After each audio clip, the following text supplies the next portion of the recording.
Like और subscribe जरूर करें। कहानी अच्छी लगे तो कमेंट करें। ये कहानी है मीनू चिड़िया की, जो एक जंगल में रहती थी। उसके साथ उसका परिवार भी रहता था। मीनू चिड़िया के परिवार में मीनू चिड़िया, उसकी 3 बेटियां और मीनू चिड़िया का पति मानू चिड़ा रहते थे। मानू चिड़ा बहुत ही ज्यादा कामचोर और आलसी था।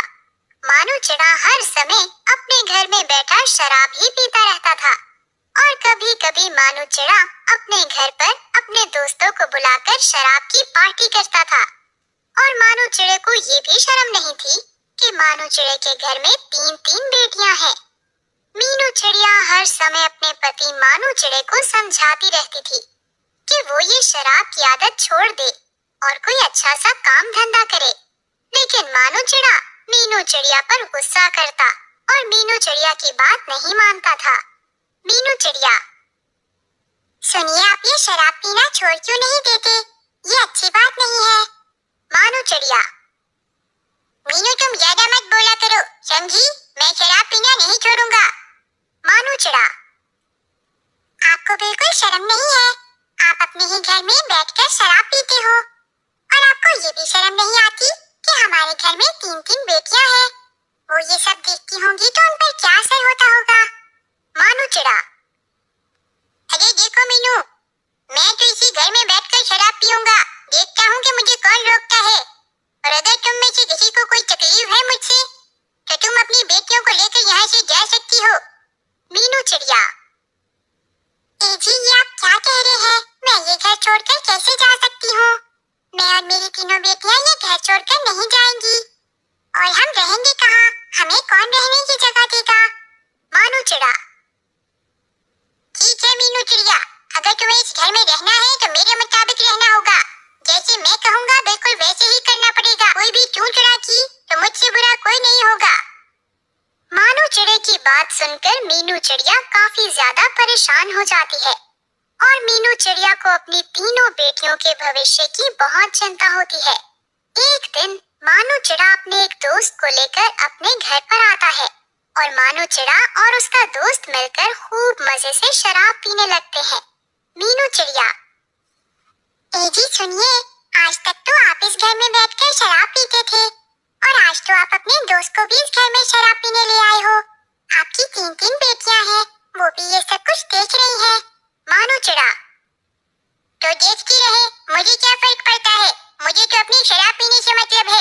और हाँ मीनू चिड़िया, मैंने तुमसे कहा था ना, ज्यादा चू चुड़ा नहीं सुननी मुझे, वरना मैं तुम्हें और तुम्हारी बेटियों को इस घर से बाहर निकाल दूंगा। मानू चिड़े की ये बात सुनकर मीनू चिड़िया खामोश हो जाती है और वो अपनी 3 बेटियों से कहती है, मीनू चिड़िया, चलो हम चारों कहीं बाहर चलते हैं, शाम तक हम चारों वापस आ जाएंगे।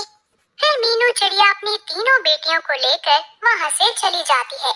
मीनू चिड़िया एक पेड़ पर अपनी 3 बेटियों को लेकर बैठी काफी ज्यादा उदास होती है कि वहाँ पर एक बुलबुल और कबूतरी आ जाते हैं।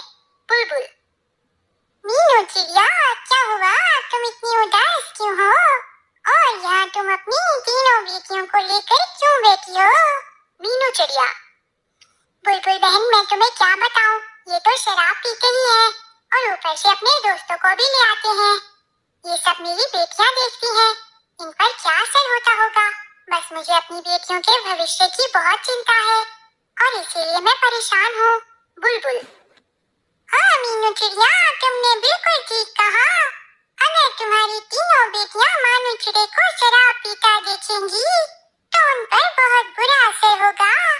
कबूतरी, मीनू चिड़िया, अगर मेरा पति शराब पीता होता तो मैं उसके साथ कभी नहीं रहती और हमेशा हमेशा के लिए उसको छोड़कर चली जाती।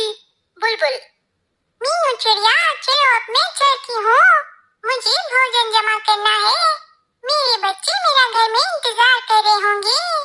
ये कहकर बुलबुल और कबूतरी वहाँ से चले जाते हैं। मीनू चिड़िया, अब मैं क्या करूँ? अगर मैं अपनी 3 बेटियों को लेकर इसी घर में रही तो मेरी 3 बेटियों का भविष्य खराब हो जाएगा।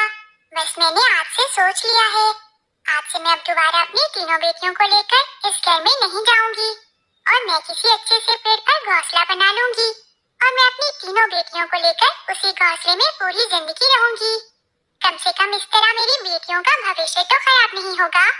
और फिर मीनू चिड़िया रोजाना काफी ज्यादा मेहनत करती है और काफी सारे तिनके जमा करती है और उस तिनके से मीनू चिड़िया एक नया घोंसला बनाती है। कुछ ही दिनों के बाद मीनू चिड़िया ने 2 घोंसले तैयार कर लिए थे, जिसमें मीनू चिड़िया अपनी तीनों बेटियों को लेकर सुकून से रह रही होती है। और उधर ही मानू चिड़े को ना तो अपनी पत्नी और ना ही अपनी बेटियों की कोई चिंता थी कि वो किस हाल में होंगी। बस मानू चिड़ा हर समय शराब ही पीता रहता था। एक दिन मीनू चिड़िया भोजन जमा करने जा रही होती है कि मीनू चिड़िया को सामने मानू चिड़ा जाते हुए दिखता है। मीनू चिड़िया, अरे ये कहाँ जा रही है? लगता है ये शराब लेने जा रहे होंगे। चलो मैं भी इनके पीछे पीछे जाती हूँ, देखती हूँ कि ये शराब का अड्डा आखिर है किस तरफ। फिर मीनू चिड़िया भी मानू चिड़े के पीछे पीछे जाने लगती है। मीनू चिड़िया देखती है कि मानू चिड़ा एक सुराख वाले पेड़ के अंदर चला जाता है। मीनू चिड़िया भी फौरन उस सुराख वाले पेड़ के पास आ जाती है। फिर मीनू चिड़िया उसके सुराख वाले पेड़ के अंदर देखती है तो उस पेड़ के अंदर एक बड़ा सा शराब का अड्डा बना होता है और उस शराब के अड्डे का मालिक एक कालू कौवा होता है। मीनू चिड़िया, अच्छा तो इन सब ने इस पेड़ के अंदर शराब बेचने का अड्डा बनाया हुआ है ताकि किसी को कुछ भी पता न चले और ये खूब आराम से शराब बेच सके। मैं अभी जाकर ये सारी बातें मिट्टू महाराज को बताती हूँ ताकि मिट्टू महाराज फौरन इस शराब बेचने वाले कालू कौवे को पकड़ ले। फिर वो मीनू चिड़िया फौरन महल चली जाती है। मीनू चिड़िया, मिट्टू महाराज उल्लू, मिट्टू महाराज उल्लू, मैं आपको आज कुछ बहुत ही अहम खबर देने आई हूँ।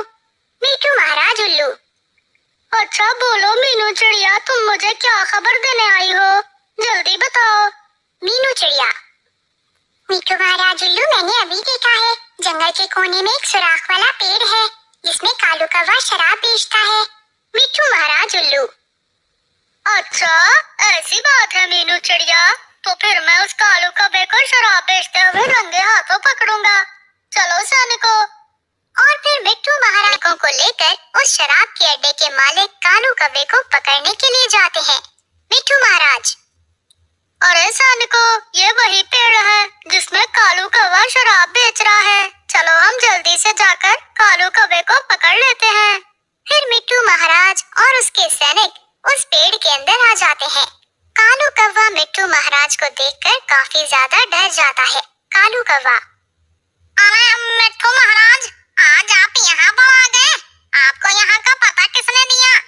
मिट्टू महाराज, कालू कौवे, ये पूरा जंगल मेरा है और तुम मेरे ही जंगल में शराब बेच रहे हो और तुम कह रहे हो कि ये बात मुझे नहीं बताओगी। सैनिकों, इस कालू कौवे को पकड़कर महल ले चलो। मिट्टू महाराज उस कालू कौवे को एक पिंजरे में कैद कर देते हैं और उस कालू कौवे को शराब बेचने की सजा मिल जाती है। अब मानू चिड़े ने काफी दिनों से शराब नहीं पी थी क्योंकि मानू चिड़े को काफी दिनों से कहीं से भी शराब नहीं मिल रही थी और अब मानू चिड़े को काफी ज्यादा पछतावा होने लगा था कि उसने मीनू चिड़िया और अपनी तीनों बेटियों के साथ बहुत ही गलत किया है। मानू चिड़ा, मेरी अब शराब पीने की आदत तो छूट गई है, मुझे अपने आप पर बहुत पछतावा है। मैंने मीनू चिड़िया और अपनी बेटियों के साथ बहुत ज्यादा गलत किया है, मुझे उनसे माफी मांगनी चाहिए। फिर मानू चिड़ा फौरन मीनू चिड़िया के घोंसले में आता है और मीनू चिड़िया से कहता है, मानू चिड़ा, मीनू चिड़िया मुझे माफ कर दो, मैंने शराब पीना छोड़ दी है और मेरी शराब पीने की आदत अब बिल्कुल खत्म हो चुकी है। इसीलिए मीनू चिड़िया मेरे साथ मेरे घर में चलो, मुझे अकेले घर में रहने में बिल्कुल भी मजा नहीं आता। इसलिए मीनू चिड़िया और मेरी बेटियों, चलो मेरे घर चलो। और फिर मीनू चिड़िया और उसकी बेटियां उसकी बात मान लेती हैं और अपनी बेटियों के साथ मानू चिड़े के घर वापस आ जाती हैं। अब मानू चिड़ा मीनू चिड़िया और अपनी तीनों बेटियों को लेकर अपने घर में आ जाता है और अब उनका परिवार बहुत ही सुकून से रहने लगता है।